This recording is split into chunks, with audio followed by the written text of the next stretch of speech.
I like the idea of autonomy, as in being able to ask some entity, human or machine, to do a task that I don't want to do so that I can immediately archive it.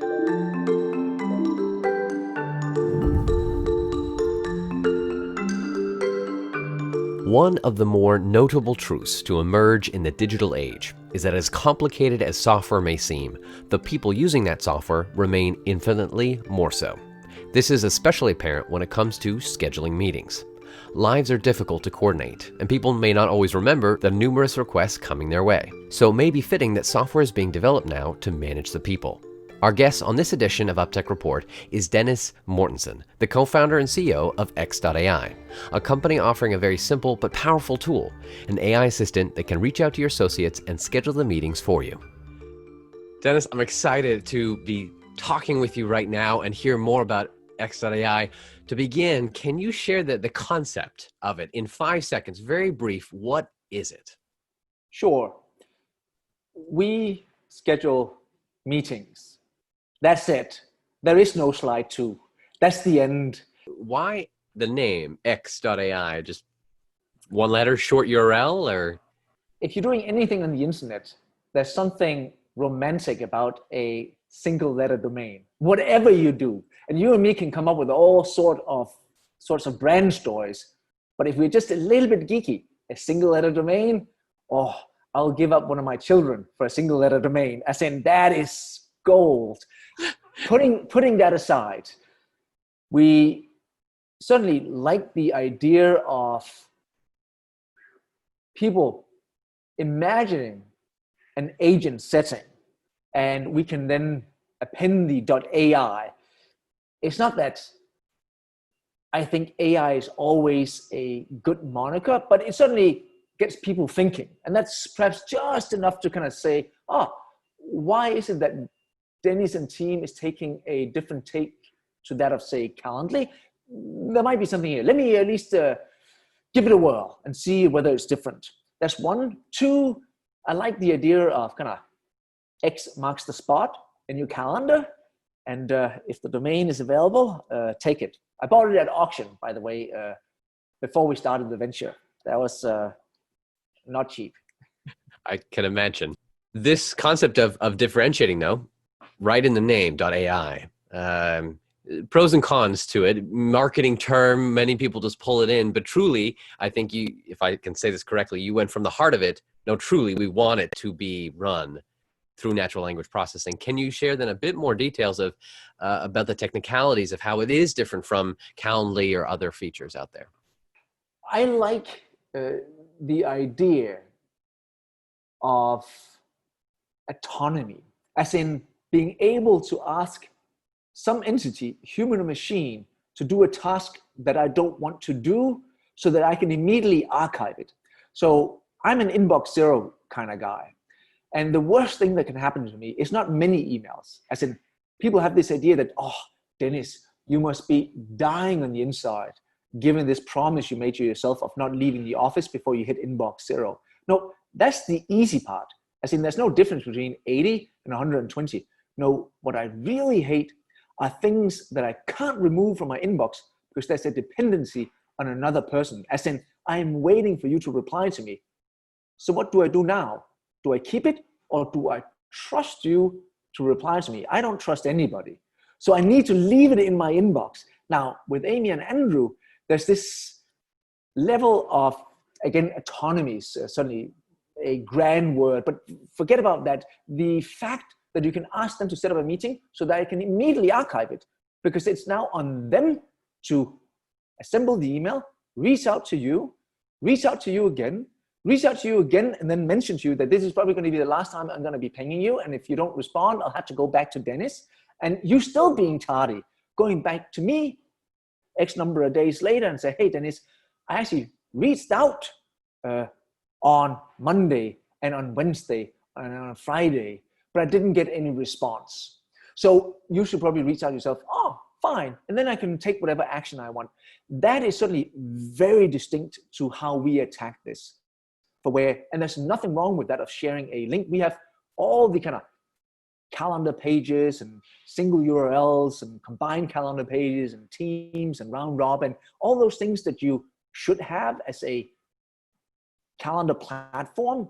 And it's very similar to Calendly. And sometimes that is what you need. So speaking of then not pivoting and moving forward, this journey of now 6 years into this, what do you see in the near term, the next year or so, that you're working towards your roadmap, and in the long term, 5-10 years, what are you working on? Where do you see you're headed? We might have, at least initially, underinvested in the scheduling engine. So if you think about what we do, it is one thing to understand what is going on in the universe. So think about a self-driving car. You see some object in front of you. You might even understand what it is, but you now need some engine that can decide, what do I do with what I now know? If you see an object which is unidentified, but the prediction suggests it's a plastic bag, but you're not sure, it could be a baby, you now need a decision engine for what to do next. And if you're not sure, and it's a self-driving car, I suggest you slow down and stop. And if it's a meeting, you also need to have an idea of, what do I do with the information which I have? And that scheduling engine have become extremely robust. But for us, it was unfairly invested in. So now it's almost kind of tilted, where a lot of what we do, if you think about even just a calendar page, if you go to calendar.x.ai/Dennis, what you will see is different kind of meeting templates of mine. But they're not just free times on my calendar. No, they are availability extracted from a scheduling engine based on, what does Dennis's calendar look like right now? What are the particular constraints for this particular template? What other promises have I made for Dennis in this very moment? And given all of that, what can I safely present to people so that if they click something, they are not only happy, Dennis is also happy. So it looks very simple on the guest end, but it's become this kind of very complex and very interesting kind of scheduling engine. So that I certainly like. And to then answer your question, what is it that we're looking at right now, and what is it that we're doubling down on? We are certainly doubling down on that scheduling engine so that you can extract that availability and expose it in many forms, in many places. From, Dennis, I just need a quick way to quickly extract the 5 times I can give to somebody. Okay, let me provide you a function for that. Dennis, I need to have a quick page I can just send people to, for where it adheres to these rules. Let me give that to you. Dennis, I really need the flexibility of being able to describe an ad hoc meeting on the fly in natural language. I think you spent years on that. Yeah, let me provide that to you. But it's all rooted in the same scheduling engine. And we want to expand on that complexity for where, say, I run a team of SDRs, 11 salespeople, and any new customer coming in, you probably need to qualify in some capacity. That customer doesn't care who they speak to. They just want to speak to somebody as soon as possible. I also want them to speak to somebody as soon as possible. So I need the engine to just kind of see, okay, of all these people, with what the customer asks, who's available first and who's the best fit, and how can I connect these two? So these are all these kind of cases where, when explained, yeah, I get it. That's just 1,000 of those cases, and I need to support all of them. That is where we're doubling down, and it's not necessarily as visible on the front end. Now, then on the front end, I would really like to make sure that we are present and available in any context where you talk with other people about meeting up. So today, that is certainly on the web, in email, on Slack, but you speak to people in other channels, LinkedIn, messaging, and so on and so forth. I should be in any one of those channels, so you don't have to do context switching. That's one, on top of that. And then lastly, I would like us to kind of integrate with other solutions that kind of come along with the meeting. So whenever you do a meeting, there's typically a set of associated chores that come along with it. So you're in Manhattan in August, as we just agreed. We should probably meet up for sushi.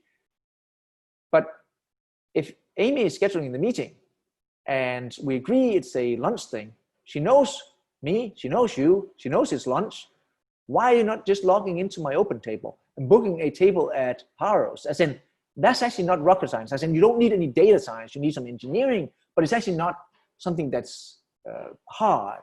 Or, you know where my office is at. You know I'm at my office. You booked a meeting there. You know the next meeting is in Midtown. Why am I even pulling out my phone and trying to book an Uber? Why is that not just down? Why don't I just walk out the door and it's there? You know exactly how long it's going to take me to get there. So just book it. I don't want to deal with that. So we want to have all these additional chores attached to it. And we do some of it today, like a Zoom meeting. So you and me actually ended up crisscrossing a little bit because I asked my agent to set up a meeting and asked for it to be a Zoom. She will log into my Zoom account, extract a distinct URL, attach that to the meeting so I don't have to, right? Or do the same with Microsoft Teams or Google Meet. Or if you're here at the office, look at my resources, book a meeting room so I don't have to, right? This whole kind of in-office fighting for who got a meeting room, just find one which is available and I'll go there. Be sure to check out part 2 of my conversation with Dennis, in which he offers some important insights on why you should avoid falling in love with your solution for the sake of the solution.